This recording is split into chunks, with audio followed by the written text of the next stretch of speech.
Hi everyone, in front of me I've got POCO M5s and let me share with you how to add the photo to a contact in this device.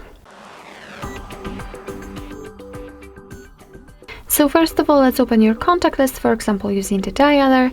Then let's tap on the contact you'd like to edit and find this pencil icon in the right upper corner. Let's tap on it, of course. And here just tap on the camera icon right in the middle. And as you can see here, we've got two different options from which we can choose. So we can either take a photo and then your device will open the camera app. So this is the best option to choose if you've got the person right in front of you and if you're able to catch a photo of him or her, or simply choose a photo from the gallery, and I will pick this option. As you can see here, we can decide how we want to complete this action, so I will pick the gallery. And here we've been transferred to our albums, so simply find the photo you'd like to use and tap on it.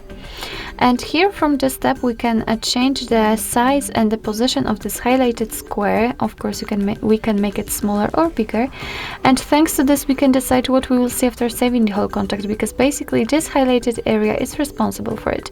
Unfortunately we cannot zoom in or out the photo, but that's okay. And after setting the square just like you want to, tap on OK. As you can see, it has been applied here, so remember to tap on Save in the right upper corner. And here we've got our photo applied. This is how our contact looks like, and you will be able to see it on the contact list and also during, for example, all incoming calls from that number. So actually that's all. This is how to add the photo to a contact in your POCO M5s. Thank you so much for watching. I hope that this video was helpful, and if it was, please hit the subscribe button and leave the thumbs up.